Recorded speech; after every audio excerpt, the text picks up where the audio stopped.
Welcome back to the Ask Us Anything podcast, everybody. Hello. We have Pastor Nathaniel. We have producer Matt. And we're jumping into questions. Ready to roll. Let's do it. All right. The first question came in from Nathaniel. He wrote this question. How does our individualistic culture shape how we understand the church? What are the pros and cons, if you will? Is this in response to... So this was timeline here. Sermon on, I'm trying to think of the actual day because someone might be listening to this at a random time. So I don't. Was this 2 weeks ago? It was 2 weeks ago. So that was the sermon on "You Are the Temple." Okay, I'll link that in the description if you're looking for it. I don't remember what date that was, but January 19th.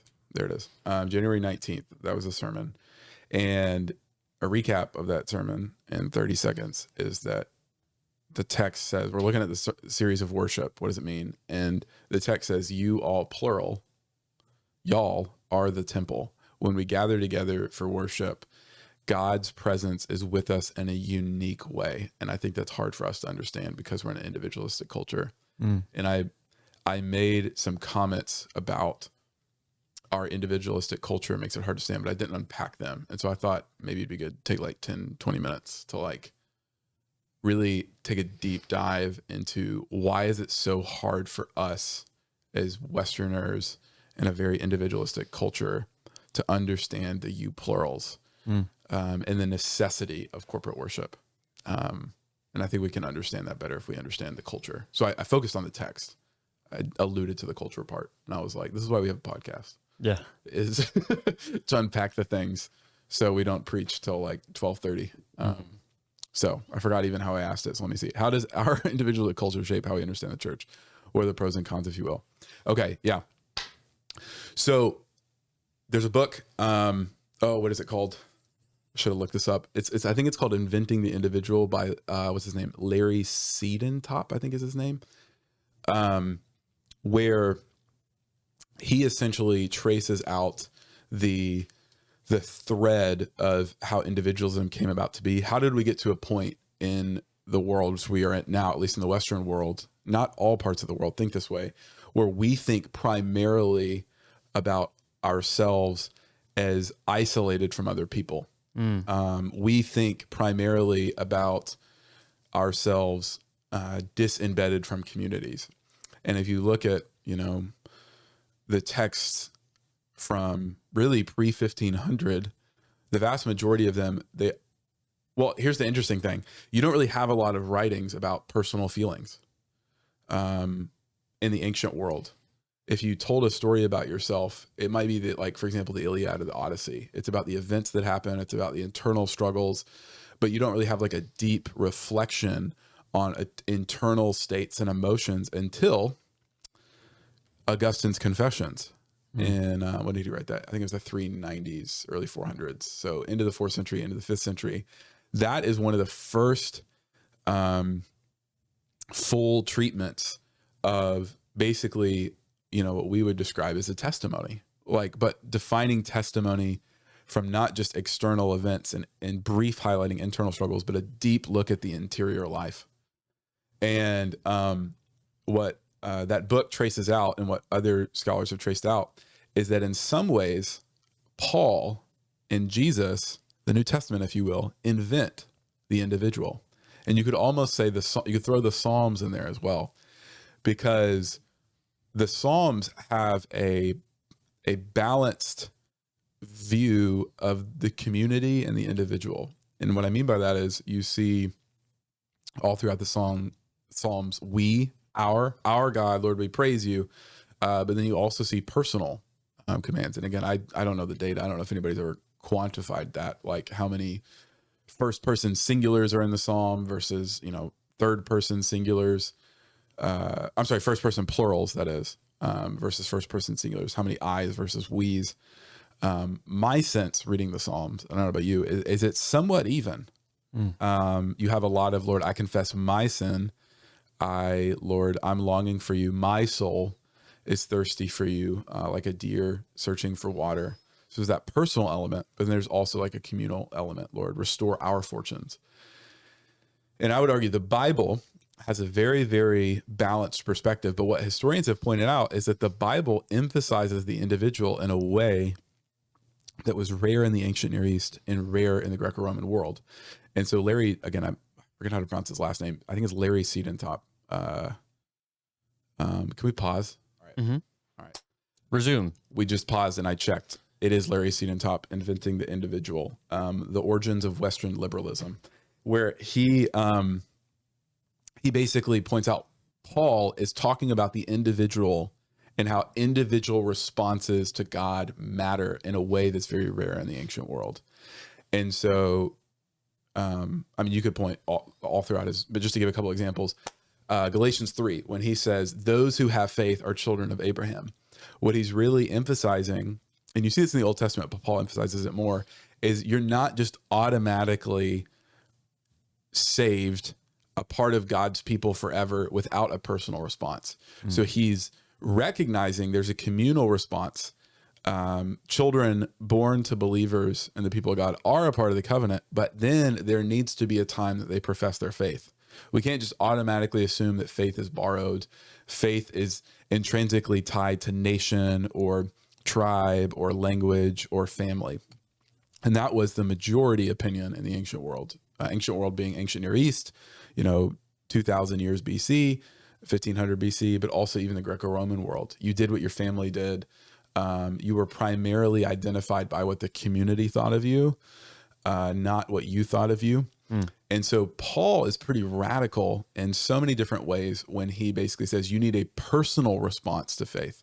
He in no way, shape, or form undermines the community, but what you see Paul doing is he often assumes the community. That's why in the Western world, we can read the New Testament through Western eyes and miss the community part, because Paul often doesn't tease it out explicitly because it's so assumed. I mean, he does. He will say things like, you all are the temple, but he doesn't spend too much time elaborating. By you all, I mean the church, the community, when you gather. He assumes that they know it. That's what he's talking about. Yeah. He assumes that when he's writing all his letters, that people would obviously interpret it personally, but they would never interpret it as an island unto themselves, individuals. The context he's writing in is so communal. The new thing he's doing is he's demanding personal repentance, personal obedience. Just because your parents believe doesn't mean you're automatically, oh yeah, they believe, so of course I'm a Christian. He demands personal obedience, personal faith. And he also, another way he does this is he shows that the secondary factors about us are not ultimate. So in the ancient world, if you were a Jew, if you're a Gentile, that's primarily what sets your relationship to God. If you're a man, if you're a woman, and Paul will come along in Galatians 3 and say, look, there's neither Jew nor Gentile. There's neither male nor female. There's neither slave nor free man. And what he's saying is not that those distinctions don't matter, but that those are not the primary identification markers that you hold at all times. They're important. Being a man or being a woman is an important distinction about you, but it's not the ultimate thing about you. Being a child of God is ultimate. But then also, none of those things are barriers in and of themselves to salvation. So just because you're a woman doesn't mean you're second tier, in the salvation system, which, you could say in the ancient world was pretty universal.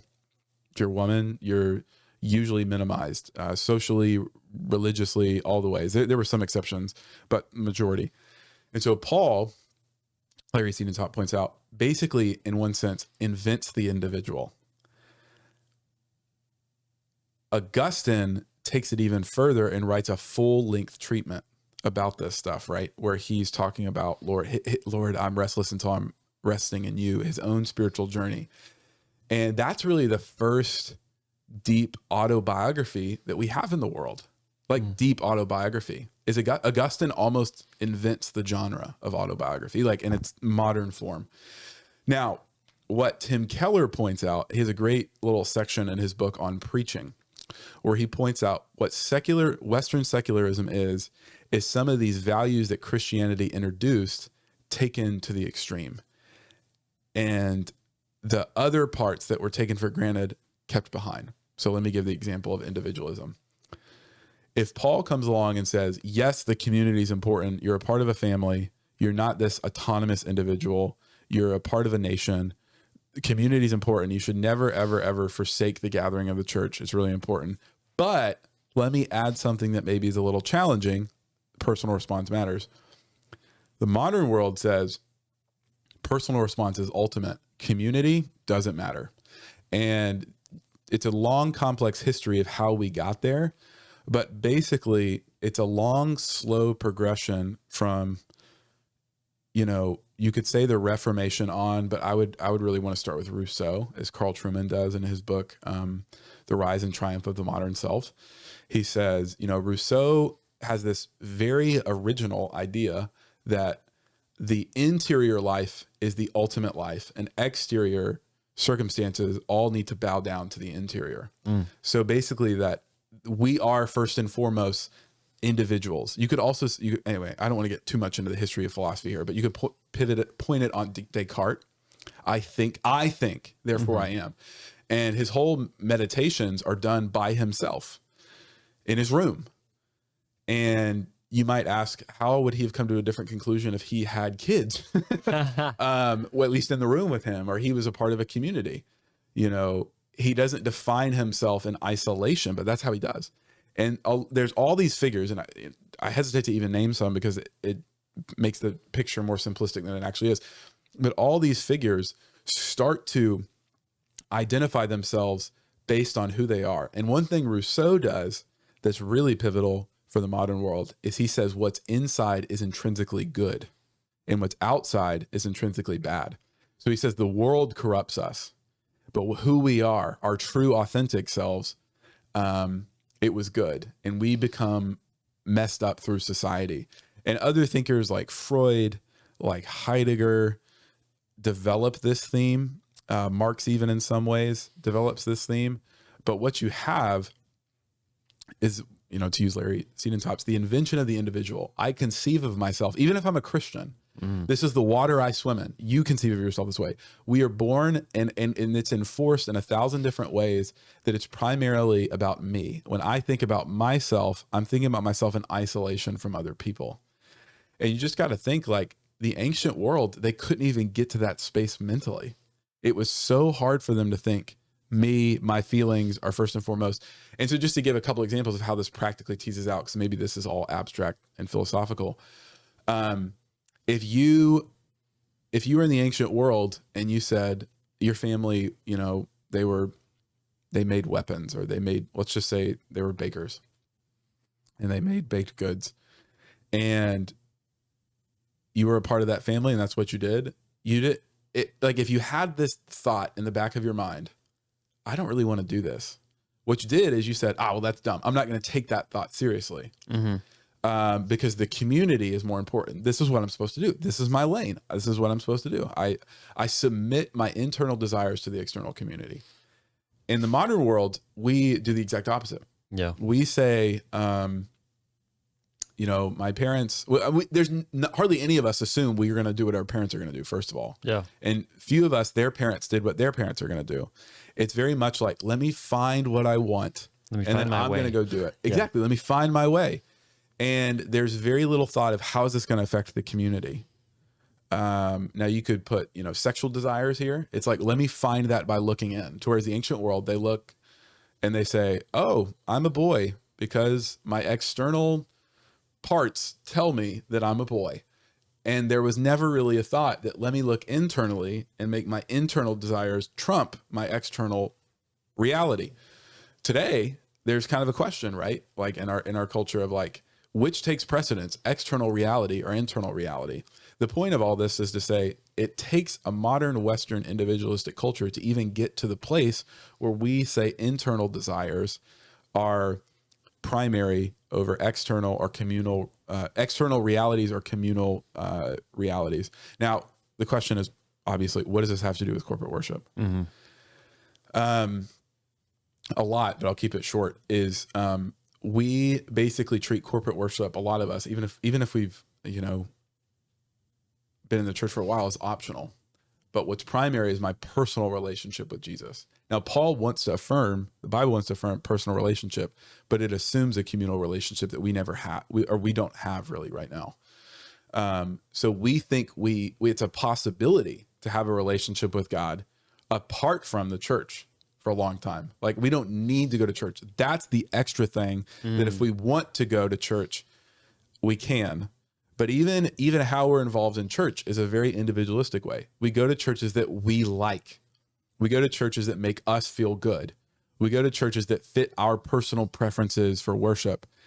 Now, someone may be like, what's wrong with that? Nothing necessarily. But when it becomes ultimate, meaning when like we start making our individual desires always trump the communal realities, that's when it becomes a problem. Because you also got to think, in the ancient world, it wasn't an option. Or at least let's go back to, honestly, before the car was invented. I always remember Carl Truman saying the greatest detrimental reality to community was the invention of the automobile. And his point was like, in the year 1800, you usually had one, maybe two churches. Oh, we'll go back 1700. You had one church in Hamilton, right? And you had to take a horse or walk to it. So if you didn't like the church, tough luck. That's the only church that you can reasonably get to.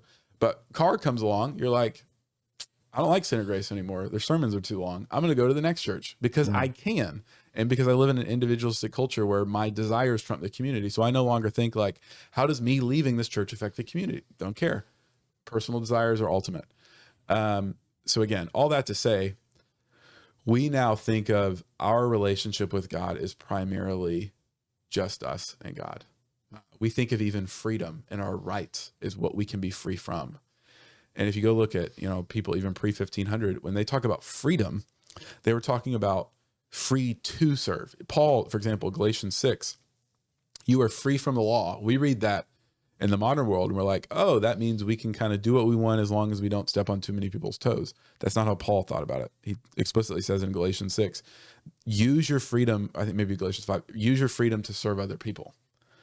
Freedom is freedom for other people. When you're talking about rights, when you and I talk about rights today, we're like, well, it's my right to do whatever. They would say you have a right to serve other people. Your rights were always understood communally, not individually. You had individual rights, but they were to serve the community, not to, declare your rights and the community serve me. And so I say all that to say, one of the greatest challenges to being the church today, to being a pastor today, to being a Christian in a church today is hyper-individualism. So our culture has taken the good of the personal and separated it from the community. What the Bible does time and time again is it keeps both of them together.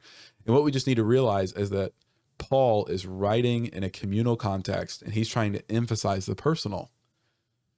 I'm not saying Paul's wrong. I'm just saying he's writing in a different context. So when we look at the Bible, we got to remember that we need to emphasize the community in a way that Paul doesn't emphasize as much. It's there, but he didn't feel the need to emphasize it as much as maybe we need to emphasize it today because everybody assumed it. So I don't know if that makes sense. That does. That's my little spiel. So it was a good spiel. I actually don't even have any real follow-up questions to it. I think you laid it out pretty well. Okay. Does that make sense? Yeah. Okay. Cool. All right. It reminded me of, I was talking about like, what should we be doing in worship? And I was like, does it say, it says we should, make a joyful noise. We should be doing these things. We should be doing, these different parts. And then how some parts were just assumed though. Yeah. It would be assumed that someone would be preaching in the sense of at least like explaining what the text is saying and whatnot. So there's these assumptions. I always think of pastors kind of as time travelers. Like I think of that as your job to a degree, where your job is to help us time travel and really like understand the context in which the scripture is being read. Just like in this situation, it's like we need to understand the contextual differences and not purely read it with a Western individualistic mindset. Okay. Yeah. That is such a good point. I like that. Yeah. Huh. I don't even know if I made a point, but no, just like the time traveling, like it is good to. You're a contextualizer for us. It's the stuff happening behind the text. Yeah. That we don't even see in the text. Well, it's hinted at in the text. Yeah. Yeah. Yeah. It's one of those, like, you don't know what you don't know. Sure. Type of things where you don't know, you're not aware of how your context is different from another context, right, or your culture is different from another culture. So the things that are being assumed and not assumed. Yeah. And but you just explained well for us is to become aware of those things and what the implications of that reality. Yeah. Because I do think, what you're getting at it is to like contextualization. Yeah. And if we don't contextualize, what we do is we automatically, whether we know it or not, this is the interesting part. Subconsciously, we do this often. We project our cultural understandings back into the Bible. So the most obvious and relevant example of this to the sermon is we read all of the yous as you singulars. Yeah. You are the body. Or your body is the temple, for example. We assume that's talking about our physical bodies. And there's a certain extent where that's the secondary meaning, but the your is plural in 1 Corinthians 3 and 1 Corinthians 6. Now, 1 Corinthians 6, to be fair. That's a perfect example. Yeah. 1 Corinthians 6 is debatable. Is it actually talking about personal bodies or the church body? I could point to really good arguments on both sides. But even if it is talking about personal bodies in 1 Corinthians 6, this is the episode where there's sexual immorality going on. And Paul is like, your personal sexual immorality. So again, he's calling out personal sin is affecting the corporate body. So even there, it's a little bit of both. But that's significant. We don't think that way in the ancient world. We don't think so-and-so's sin over there is affecting the whole body. But Paul has this really mysterious reality he hints at this mysterious reality in 1 Corinthians 10. Some of you are coming to the Lord's Supper with unrepentant sin. That's why we fence the table. We say, if you are believing in Jesus, but also if you are resting and receiving this act of it, like if you are living in habitual unrepentant sin, you shouldn't take the Lord's Supper because of what Paul says. Like some of you are actively sleeping around with people you should not be sleeping around with, and you're coming to the Lord's Supper. And he says, that's why some of you gotten sick and died. And I always come across that. I'm like, what? Like, how could someone else die and get sick for someone else's sin? And that's probably like modern Western people don't know what to do with that. But he's getting at like, you are a temple collectively. Yeah. Modern Western people really struggle with that. They're like, what do you mean? It's like, I don't need to confess the sin, or it's not my sin. That's someone else's sin. It's not my business. That's Americans talking. That's not biblical Christianity talking. I don't have a problem with America, but America is very, very individualistic. The part of the national anthem we sing the loudest is what? The land of the free. And it's the free from commitment. Right? We don't want the king to tell us what to do. We're libertarians. And I sense this in my own heart. Like, I'm like, back away responsibilities, external constraints. That's what it means to be an American, right? And they're good things, but that's maybe some of the part about what it means to be American that rubs against the Bible. Maybe the government, you're not submitting to everything the government's telling you to do if the government's telling you to do something harmful, but you're submitting to what the Bible tells you to do. You're submitting to the community, and you need to not necessarily lay aside your freedoms, but use your freedoms for good. And I think sometimes in America, especially, we're all about, well, I don't have to, I have my rights. I don't have to do X, Y, or Z. And it's like, well, read Galatians 5 and 6. You need to use your freedom in Christ to serve other people. And you're always a part of a community. And our confession, just so you don't think, not you, but people don't think I'm like going Catholic on us here, like the church is necessary. Outside of the church, there is no ordinary possibility for salvation, is what our confession says in chapter 25. And that's a loaded phrase, but what it basically means is that if you're basically someone that's like, I don't need to go to church, I don't need to be a part of a body perpetually, that's a deep concern. Yeah. There is no notion in the Bible of someone who's detached from an organized church. A church, a local congregation who lives that existence forever. Now, sure, there's times where you're like, I just don't know about this church, and you're on the fringes. Sure, there's sometimes like people will be abused by the church and it's hard for them to go to church, and maybe they take like a short season off. But again, that should be the exception, not the norm.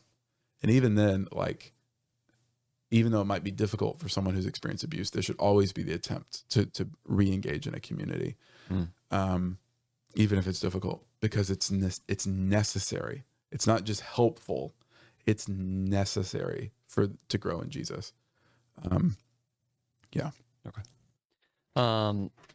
That does tie into the next question. How is God's presence similar and different, if at all, when we gather as believers for worship versus when we pray worship on our own? So how is God's presence similar or different when we're together versus separate? I'd say or individual? It's similar in the sense that you're hopefully worshiping Jesus in your private life, your personal life, maybe is a better way. Mm-hmm. So you're singing songs on your own, not just on Sunday morning. And so I want to uphold the significance of the personal walk with Jesus. Because there are some maybe on the other end of the spectrum from what I've been talking about that are like, yeah, I go to church, I'm a Christian. And we're actually going to talk a little bit about that that's an interesting point. On Sunday. That's kind of this week's sermon is you can't just go through the motions and show up in the community and, be a Christian. And some might say, and I want to be careful to not roast Catholicism unfairly, but former Catholics have told me like, that's the Catholic view is like you show up, you go to mass, and the communal part in the Catholic Church, this is the good part of Catholicism, is emphasized a lot. There are very few Catholics at least committed Catholics that would say, oh, going to mass is not important. They know the importance of gathering for worship. But maybe a tendency that's popular in Catholicism, and I would say maybe, mainline Protestantism, and maybe even say in the Bible Belt is like, yeah, I go to church, like I'm a Christian. And then you kind of leave it on the side. You leave your personal faith on the side. So what's similar is you should be thoroughly engaged in personal and corporate worship. Your whole heart and life and mind needs to be seeking God 6 days a week and on Sunday. My personal hobby horse has been to focus on the communal because I feel like lately I've seen people minimize it in our culture, minimize church. And you even see this in a lot of, I don't want to name books because I don't want people to be like, is Nathaniel roasting this book? But a lot of the popular spiritualities, like I've often commended rule of life stuff, and I still do, like make a rule of life. The problem with some of the rule of life literature that you like make, here's how many times I'm going to pray a week. Here's how many days a week I'm going to, not watch Netflix. That's all good. Do that. But you got to be careful that that's not just a me and Jesus or my family and Jesus for that matter. But that like rule of life can become, not necessarily, but it can become individualistic if you're not careful. And sometimes the rule of life literature can be like following Jesus is so much more than just showing up to church on Sunday. And I'm like, yeah, but it's never less than that. Like it almost, again, if it's not careful, I don't think the literature itself lends itself to necessarily individualism, but someone who's like mad at the church can take that and be like, yeah, I don't need to go to a church, or almost see church as like, I'll get around to it. But what's really important is if I read the Bible in the morning, and you start ranking like spiritual practices, like to whereas church is like, yeah, sermon, like, yeah, whatever. But we need to understand that the similarity is that they're all important. You should be following Jesus in every aspect of your life, but there is a distinction. The distinction is Jesus is present in a unique way when we gather for worship. Now, someone might ask me about the mechanics of that, and I don't know if I can give any because the Bible's a little mysterious there, but it says you all are the temple. And I think the obvious question is like, well, am I a temple? And it's like, well, yes and no. Yes, in the sense that, yes, you are in Christ individually, and Christ is in you. And so in that sense, yes, but you're also a stone in the temple. So you're not meant to be a temple perpetually by yourself. So again, I think the stone example or the body example it's the yes and no. So is a finger the body of Christ? Yes and no. Like it is a part of the body of Christ. You could say my finger is in a very real sense me. Like my thumb is my thumb. But if I cut off my thumb, sorry, it's graphic, but if I cut off my thumb, would it still be me? No, it wouldn't be. In the same way, could you say, is someone perpetually isolated from the Christian community the rest of their lives? They don't have nothing to do with the church, a temple? No, I don't think so.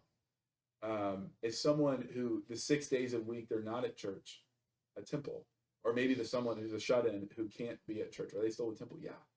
But there needs to be a communal expression insofar as it's possible, because there's a sacramental reality to the faith. That's why there's something about being present when you hear the word preached that is not the same as listening to a podcast. They're both good. They're both great. If you can't be in church, by all means, listen to the sermon online. But it's not the same. In the same way that you and I can have a phone call It's not the same as if we're talking right now. Mm-hmm. A better example might be like Jesus, and I think I mentioned this in the sermon, but you know, we can be with one another right now having this conversation, and this is a deep level communion. And I would say if we went to, a restaurant and started eating, there's something about table fellowship that deepens it. Mm-hmm. That's a deeper level of community. It's a unique level of community than if we're just kind of all hanging out. Yeah. So we experience different levels, and I would say different types of communion with people. I would say that's a rough analogy, or maybe a rough parallel to corporate worship. There's something really essential about gathering together for corporate worship that is, I'm trying to think of the word, irreplaceable. Is that a word? Yeah. You can't duplicate it any other way. Sure. So you can't say, well, I'm going to listen to my Matt Chandler sermon. And I love how I mention Matt Chandler because every time, at least I've only listened to like one or two Matt Chandler sermons. At the beginning, he's like, we hope this blesses you, but like, we hope you get involved in a corporate church. Yeah. Yeah. He always says like, this should just, so you're aware, if you're listening to this, that's fine, but this should not be in place of you attending a place in person. I love that he does and like, that. they just have that clip at the start of every service. Right. Because it hits a balance there of like, on the one hand, we need to recognize technology is so awesome. Yeah. And like, we can listen to resources that we're just so blessed by that were just inaccessible to most people 50 years ago. At the same time, if you're not careful, some people could see that as a substitute. And I know this because I have friends that do this. I know people that do this, that are like, I don't need to be a part of a church. And I'm listening to Tim Keller, why would I go listen to a bum Nathaniel Lee like preach? Like, I can listen to something better. Or I don't need a church community. I've got my coworkers and we go out on Friday nights. That's community, right? Like, no, it's not. That's why even our tradition, and I think the Bible, and we're not the only tradition that does this, says you should only be doing the Lord's Supper when you're gathered together with other believers. Now there's exceptions, like if you're a shut-in, you can have the Lord's Supper, but even there, it's like that should be understood as a worship service when you're gathering with the person in their home. It's not like, let me go get your communion fix. It's like, if someone's a shut-in, you go and you do it. I mean, it doesn't have to be a 45-minute sermon. It doesn't have to be a full-blown like 100 people there or something, but it's understood as a worship service. You can't do it one-on-one Lord's Supper. There's got to be at least two other people there. Fun fact. And what that's getting at is there's something significant about 2 or 3 are gathered. So we don't want people taking the Lord's Supper in their homes by themselves unless elders there, because that would be an extension of the church when elders come, to whereas you're basically trying to do it in isolation. That's why we don't baptize people in private. It's not like if we're having a conversation and you're like, yeah, I want to be baptized. What I would say is, well, let's wait till a Sunday or wait till we're in the gathering of other believers, because you're being baptized into a church, into a community. There's a reason why we sometimes call the Lord's Supper communion. It's not just your communion with God, it's communion with one another. And when Paul says you need to discern the body, he's not just talking about Jesus's body is present at the table, not on the table, at the table. Different talk for another day, but you need to discern the body of believers. That's why he says, Jesus says, if you have anything against your brother or sister, leave your gift at the altar. And some would say that's talking about the Lord's Supper too. Meaning if you have an active hatred of the person in the pew and I hate them, I want to have nothing to do with them, you should not take the Lord's Supper. You need to first reconcile with them. Not perfectly. It doesn't mean, or at least you need to forgive them or apologize to them. You should not come to the Lord's table if you're not repentant in your heart, because there's a communal reality there. But that's why even with online church, it's kind of an oxymoron. Yeah. Because church, ecclesia, means assembly. Yeah. And some people might say, well, it's bigger than that. Yeah, but it's not less than it. It's like FaceTiming your family on a holiday and being like, yeah, we had our family over for the holiday. Right. It's like you did that they weren't present in the sense. It was really helpful. It was great. It was a blessing, but it wasn't a substitute for having them there in person. Yeah. And I think what we're getting at here too is the sacramental reality of the church, the spiritual presence of Jesus that's at the Lord's table. You could argue, and you got to be careful not to just say it's the exact same. It's similar to how he's present with us when we call to worship to the benediction. And again, this makes some Protestants feel funky. They're like, this sounds like Catholicism to me. It's not, it's biblical. You are the temple. Sorry, I'm on my way out in 3 weeks. So I'm just like, here's savage me. You all are the temple. You know, there's something about gathering together in worship that there are all these rules that apply when you're gathered for worship that don't apply outside. Like only elders, you know, or people approved by elders should be teaching, you know, when you gather for worship. That doesn't apply anywhere else. Doesn't apply, in my opinion, to Sunday school, doesn't apply to youth group, doesn't apply to seminaries. Like, there's something special, sacramental about the Sunday morning Lord's Day worship that the author of Hebrews says, do not neglect gathering together. He's not talking about do not neglect Bible study. Should people be involved in Bible studies? Yes. Is it a sin not to go to Bible study? No. Is it helpful to go to Bible study? Yes. Should people get in Bible studies if they can? Absolutely. Should people get in community groups? Yes. But it's not a sin to not be a part of a community group. It's not a sin to not be in a D group. It's not a sin to not go to Sunday school. All those things are helpful. It is a sin to perpetually, habitually, and unrepentantly miss corporate worship. Again, maybe I'm saying this in an offensive way, but I think it's only offensive because we live in an individualistic culture. Yeah. And so all that to say, if anything, I hope people really get with that sermon that you are the temple. There is a mysterious reality of the church. And some people might push back and be like, that sounds mean, exclusive. I think you should see it as really good news. Because when we gather, it's like, whew, the Lord is with us in a unique way. And here comes my son in the door. Hey, Jasper. So anyway, yeah. He wants to join. Yeah, he does. We should stop there because someone asked a question which we're going to hammer on. Not in total, but I'm saying someone asked a question about COVID. So that's a teaser for next year about how churches handled COVID. So we can handle that next week. Does he want to say hi? It's fine if he says hi. All the kids are saying hi. Yeah. All right. So let's go on to the next question. That sound good? Okay. Another question popped in my head when Pastor Nathaniel preached about Jesus' crucifixion granting access for all. Is it a misunderstanding to think that Catholicism's role of the Pope is the new mediator? Oh, did I read that right? What would be the major difference between our presbytery and Catholic governing bodies? So is it a misunderstanding to think that Catholicism's role of the Pope is the new mediator? Yes. Why? I appreciate. So this is a great follow-up question. And it's funny how it's unintentionally a great follow-up question. Or maybe you intended it. I don't know. Because I think this shows. Yeah, I intended that. This shows exactly. This shows what I'm not saying. And what I'm not saying is that the clergy hold some kind of keys to the kingdom that like the Pope holds the keys to the kingdom that is like, it's hard to explain the Catholic doctrine of holy orders. Long story short, they view the ordination as a sacrament. They call it the doctrine of holy orders. And that when a priest is ordained, there's something ontologically different about the priest, that they can grant access to the sacraments that, like penance, definitely the Eucharist, baptism, that no one else can do. And I would say the other end of the spectrum is what I've been critiquing, which is like, everybody's the same. It doesn't matter if you go to church, your Bible study in your dorm room is the same as a local church. We're actually somewhere in the middle, meaning there is something different about ordained people. We don't think anybody should be doing the Lord's Supper, but we don't think there's something ontologically different about pastors. There's a reason why our tradition does not call Derek and I priests. We're not priests. There's one high priest, right?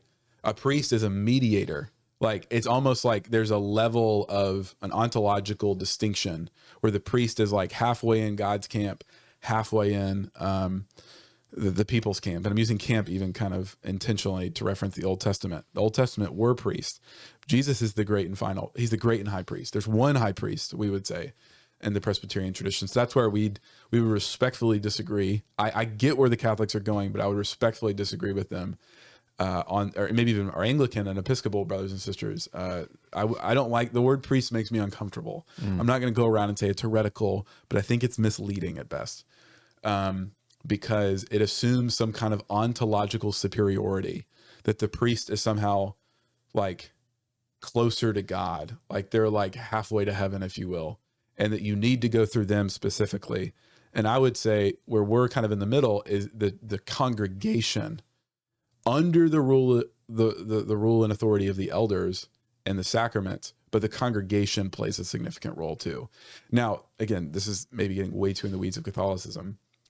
And it's been a while since I've studied Catholic theology. I had a class in college, so I may be butchering some of the details. So look up what the Catholic Church has to say about the Catholic Church. Don't take a Presbyterian's word on Catholicism. Go look up what Catholics teach about the mediation of the Pope. From my understanding, the Pope is the vicar of Christ, meaning when he speaks ex cathedra, out of his seat, which he doesn't do a lot, he is speaking as if, he's on the same plane as Paul. Some would even say on the same plane as Jesus. He's the mouthpiece of God. Now, I think they've kind of backtracked that a little bit in practice. So like if Pope Francis makes an offhanded comment, you have some traditional Catholics that are like, okay, like that's, and to be fair, he's not speaking ex cathedra when he says like, you can bless same-sex unions or whatever he said, but it's still not allowed in the church. Do you remember this when he did this? He'll say some things that some people are like, I don't know. Like Catholics will be like, I don't know. Sure. So they've kind of backtracked and practiced, in my outside opinion, on what this looks like. But according to their doctrine, the Pope is the pinnacle of the chain of command, if you will. The cardinal or the cardinals, the archbishops, the bishops, the priests, in that doctrine of holy orders. And again, it's really complex. It's a really intricate system they have. But they would just basically take that passage. What is it? Matthew 16, where Jesus says, on this rock, Peter is the rock. And Peter, in his office as Bishop of Rome, and there's debate, did he ever consider himself the Bishop of Rome? That's a debate, but we won't go into that. And everyone who follows in his footsteps as Pope, Bishop of Rome, taking the seat of Peter, they basically are carrying the keys, the unique keys of Jesus to unlock access. So if the Pope and the priest forgives your sins, they are forgiven. And the priest has a power. I don't know if they use the word power. They have a sacramental authority that non-clergy don't have. And I would say we wouldn't go that far. We would say there is the priesthood of all believers in some ways. We would not say all believers have the exact same function. So we wouldn't say, for example, a 10-year-old should get up, or a 12-year-old can get up and do the Lord's Supper. A 12-year-old can lead a church discipline process. So there is a little bit of differentiation among the priesthood of all believers. But unlike our Catholic friends, we would say, in the words of Martin Luther, and I would argue just the words of 1 Peter, ironically Peter, the priesthood of all believers, you are a royal priesthood, a holy nation. 1 Peter 2, he takes Exodus 19 and applies it to the church and say, what are we doing as priests to one another? We're preaching the gospel. If you're like, brother, now I'm a pastor, so I'm not a good example, but if you're like, Katie, I'm feeling far from God, I messed up or whatever, Katie can perform I'm doing quotes for those who are listening to the podcast, a priest-like role by speaking the gospel into you. That's a priest-like in the sense of like you are speaking the words of Jesus. You don't need to be a pastor. You don't need to be a clergy to do that. However, there are some, we would say, roles within the gathered church that God reserves for elders. And the three are preaching of the word, the leading of the liturgy, and specifically baptism and Lord's Supper, and then church discipline. So we would interpret Matthew 16, the keys of the kingdom, in one sense have been given to the clergy, in another sense have been given to all people. And again, that's maybe a confusing answer, but I think it points at the reality of the priesthood of all believers on the one hand, but then also the special call for some to labor in preaching and teaching. Not all people are called to be pastors, and not all of what the pastor does should be done by all people. But it's where we would disagree with Catholics, and from what I understand, Orthodox thinking, is there's not some kind of ontological differentiation between us and the laity. It's more like we've been equipped via seminary and by the voting and the laying on of hands. And so there is kind of a, like a special calling, an umph to that, if you will, like a weight to it, but it's not a sacrament. That's where we would disagree with Catholics. I don't know if I got to the question. Yeah. But it's just maybe unfair, but it's almost like if you have Catholics are the only way to God is through the church. Maybe that's not a fair depiction of the Catholic position, but stereotype. And hyper evangelicalism is like, I don't need the church. The Reformed view is like, you should have a relationship with God through the church, but also a personal relationship as well. And that there is the priesthood of all believers, but also the special call to clergy, to ministers. Yeah. I think you got it. Is that good? Yeah. I mean, unless there's anything to elaborate on the difference between Presbyterian and Catholic governing bodies. Oh, yeah. I didn't even get in that. Yeah. The Catholic view is Episcopal, meaning Episcopal is the Greek word for, we sometimes translate it bishop. It actually is a secular word, meaning it was used by non-church authorities, just like ecclesia, which is where we get our word for church, was an assembly. Whenever people gather, they're like, that's an ecclesia, or particular types of gathering. Ecclesia. So the New Testament authors took that and were like, yep, church gathering, ecclesia. They wanted to differentiate it from synagogue. Bishop is another word. Episkopos is the Greek word for bishop. And it later got technically used for bishops oversee a region of churches. So you don't just have pastors, elders, but you have bishops. And then later got, even more technical and hierarchical, because they were like, well, the head bishop, I don't even know if the Catholics use the word head bishop, but the leader of all the bishops is the Pope. Yeah. And then it even got more technical with the cardinals, and I don't want to get into the details of that, but Presbyterians basically say, okay, we see some kind of structure in the Bible. We're not just like all of us have, just us and Jesus, and every believer is the exact same. There's no need for pastors. And we just different, like the Quakers, for example. I think, again, I'm not an expert in Quakers, but it's like either Quaker, some traditions, I can't remember which, are just like, who has a word today? And everybody gets up. Even you could say some forms of Pentecostalism on this way. Presbyterians are like, no. There seems to be elders and deacons, 2 offices. And whenever the Greek word episkopos is used, it's used interchangeably with the Greek word presbyteros, which is just the word where we get our word elder. If you want Bible data, okay, 1 Timothy 3, what is it? I think 1 Timothy 3 uses the word episkopos, bishop. Titus, I think it is 1, uses the word elder, presbyteros. And Paul seemingly uses those 2 things interchangeably. He doesn't seem to be describing 2 different offices. And so why the 2 different words? Because it's 2 different functions. Episkopos literally means to oversee, to exercise authority. Presbyteros literally means to shepherd. It's almost like, how would you describe your job?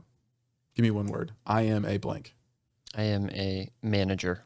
Exactly. Now you could also maybe say, again, I'm kind of spitballing here. So you could use a synonym, like I don't know, manager. Coordinator. Exactly. A lot Overseer. a lot of jobs have multiple titles. Like, for example, I mean, we do this even in Presbyterian. I call myself a pastor, but sometimes I call myself a minister. That's a different Greek word. It literally means servant. I wouldn't call myself a priest though, at least in the technical sense. But minister, elder is another one. I'm technically a teaching elder, pastor, overseer. We think what Paul is doing when he's using different terminologies for describe different functions of the same office. He's not describing 2 offices. Catholics would say there's like 4 offices. I don't know if they would say different offices, but bishop. I don't know if they would call a cardinal a different office from a bishop, but it's at least the Pope is a different office. The Pope is a singular office. So that's how we would I don't know if that gets to all of the nuances of their questions. Yeah. And I'm not an expert in Catholicism. I would add, would you agree with this though, with the major differences between our Presbyterian and Catholic governing bodies? When I think of that, I think of like the in terms of authority, in terms of like ruling. Catholic, it feels like it always ends up with like an individual who's kind of in charge of everything, whereas Presbytery seems somewhat more of like, more of a conglomeration of people working things out in terms of authority. Is that accurate? Yeah, I think if you had to parallel government, like secular government, Roman Catholicism tends towards a monarchy or an empire. And there's some, I'm not saying this has a whole lot of validity, but it's an interesting argument that the Roman Catholic Church took the form of the Roman Empire and its government. And the U.S. was founded by a bunch of Presbyterians. Yeah, I mean there were Congregationalists too, but yeah, you could argue that Presbyterianism is a blend between aristocracy and democracy. Okay. So aristocracy meaning the election of a few to govern. But the reason why I say it's a blend is elders do have an authority in the Presbyterian Church that you don't really see in non-denom, or at least most non-denom or Baptist or some other tradition, congregational churches. But maybe unlike pure aristocracy, I guess it depends on the aristocracy. Yeah. Like we need approval from the congregation to hire pastors or elect elders or approve the budget. But the congregation doesn't come up with the budget. They approve it. So they ratify it as the technical term. But pure democracy would be we come up with it together. Chaos. Yeah, exactly. I don't know how that would work. I don't know how it works. I've not been around congregational churches. Yeah. But when you go to a Baptist church or a congregational church, you're going to find a little bit more of the authority resides in the congregation. Presbyterian, it's a little more in the elders or the presbytery. Awesome. Maybe that's the only other difference I'd add is there's an external accountability as well, but they're not above us. They're like alongside of us. It's fellow presbyters or elders that we submit to them, but they submit to us. So it's unlike the bishop pastor relationship, whereas the bishop is in a very real sense the pastor's boss in the Catholic Church, the Episcopal Church, and even some Pentecostal churches. Yeah. So, okay. Yeah. Another question. And last, might have to land the plane there. Okay. Do you want to end? Well, I got a lunch meeting. We'll just tease that for next week then. Yeah. Sorry. We actually got a bunch of questions anyways, so we weren't going to get through them anyways. So we'll just end it right here. Everybody, thanks for tuning in this week. Once again, this is Center Grace Church. We meet in Beverly, Massachusetts. Come worship with us, 10:15. We got Pastor Nathaniel. We got producer Matt.